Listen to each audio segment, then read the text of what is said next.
at the end of the day is, you know, they have a huge built-in audience, and it's just a matter of now trying to actually get stories out there that are beyond what's out just on YouTube as we see now, and especially the Wong Fu. These guys, I've worked with them for a while, and coming from the television world, being able to work with them, it's weird. You don't have this crazy line that it used to have before. Well, that's what I was going to say. From having done Glee, where that was a network show that was a monster out of the gate, that show. So going from that, you know, that world to going to this world, is it more freeing? Is it a pain in the ass because there's not as much money? No, it's not. I think for me, it's really about doing something that that makes me happy and really proud. And actually, when I started working with these guys, while I was working on Glee, I saw one of their shorts and I was like, "Yo, this is really funny. Really, yeah? Let's do something together." And these guys are like, "Yeah, let's do something together." So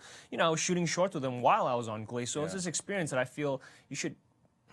As an actor, you feel you should want to tap into anything that makes you happy, or that you want to try and actually go beyond of just playing a certain character on a big network or whatever. Right, and I think exactly like what you're saying with the line being blurred is that as an actor or as creators in general too, like if you're a director or a screenwriter out there, like there's so much more opportunity now because of the technology and so many different types of platforms. Like it's like, why wouldn't you take advantage of any way for you to get your work out there or for you to keep working and share your craft? So like that expectation of what is TV or what is not, budgets, like it's all disappearing. Yeah, it's gone, and it's going to change very quickly, like it already has. And the topic of diversity, which Aziz Ansari really killed this. Oh yeah, with Master of None, which is being able to make something that is relatable to everything, but not ignore the sort of cultural details of his own family, of the rules of that sort of culture within a North American or Western culture. That's a new way of doing TV. You don't have to forget about all that and just be. No, and I don't think it's actually, when it's always hard when people talk specifically on diversity, they just talk about what the look of it is. Yeah, the faces, and I think it's more interesting than that, because when you bring in actors that come from a different background, they're going to be able to put something else into that role that certain people might not be able to, and vice versa. So I think having all that, and especially in a space where you're working with different directors and a cast where they're able to bring something of their own that's completely different than what we've been able to see on television and in the past decades, I think that's really interesting, and it brings some kind of thing that you almost can't explain. Because even something like dating or single by 30, that for a character will mean something completely different depending on the parents you have and where they come from. And where they come from. Right. Exactly. Right? That is a different thing to a lot of different people in any major city in the world, right? Exactly. Right. Especially when you meet the parents, you're gonna have to, be a little different and adjust, and you're gonna get a different feedback from them than you're used to. And that's what's so great about this platform, is that because like it is different perspectives for different people, but at the same time I feel like we're also just all human at the same time. There's a lot of things that we can relate to, and so because we were able to do this on YouTube Red, and maybe we wouldn't have had the same opportunity to do it with this cast and with this angle before on like a network show or network station. So it's really great that these opportunities are coming now. Yeah, which is amazing. Before I let you go, I got to bring it back to Glee for 1 second. Have you seen the clips from Naya Rivera's book? No, I haven't. No, you haven't? Where she, apparently, according to her, it was an absolute frat house while you guys were shooting. What set isn't a frat house? Actually, ours was. Ours was on one. So here, I'll read you. So the one title is 11 Shocking Revelations from Naya Rivera's memoir. Abortion, anorexia, Cory Monteith, sex, drugs on Glee set, and more. Oh, man. Oh, man. What do you want me to say? What do you want to say? I don't. Maybe when I have my book, I'll be able to explain more.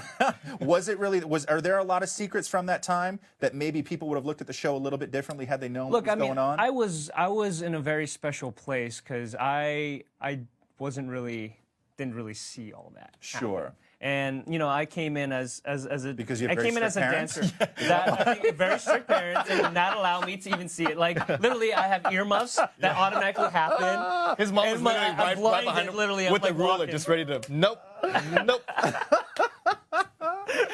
are those questions? Yeah. Yeah. Okay. Oh, These are yes. Facebook Live questions. Awesome. Okay. Bob. What's Bob got to say? Oh, here we. Wants to know the same thing. Okay. Okay. One from Bob. What do you miss most about Glee? The drugs, right? Sex, drugs, and rock and roll. Yes. It was the rock. And Edna, did you ever think that you would be married by 30? Oh, are you married? Yes. You are married. Yeah. How old are you? Yeah, I'm 34. You're 34. When did you get married? I got married last year. Last year. So you were. So I waited. I didn't hit the 30 mark. Really? I wanted to hit the 30 mark because that's why I relate to that character is because, you want to hit that certain mark. Actually, it was 28 that I was really wanting to get married, and I just feel that there's so many people who don't live kind of for themselves and live for that number, and I think that makes a huge difference on what your life is going to be after that. Single by 28 also doesn't. Single by 28 doesn't have the same ring. Single by 28, it's not as cool. But but people do who are approaching that, and you will know this being in your 30s, which is the unrealistic expectations that people put on themselves when it comes to their love lives. Yeah. Oh yeah, I think with parents and your friends. I think before I got married, the amount of people, friends, not even my parents, were like, "When is it happening? When are you doing it?" Blah blah blah. I'm like, that makes me not want to do it now, just because you're telling me to. I think also with social media being such a big part of society now, and like everyone just sharing the best parts of just whatever their progress in life, it creates this unrealistic expectation or facade of what everyone seems to be doing. It's that status change. Were you already hooked up, or did you ever have to date on your phone? No, I skipped all that. You skipped all that. Yeah, I was all thank. This experience of shooting this show was the first time I got to really swipe and play like our producer. For research. He did for research. For research. 100%. I ended up on there. There's a fan that actually I took a picture with a long time ago, and I'm on her profile picture. Someone was like, you're on Tinder, right? Okay, hold on a like, second. Okay, hold on a second. There's somebody in this world who is using a picture of you to get With laid her. by other guys. Right?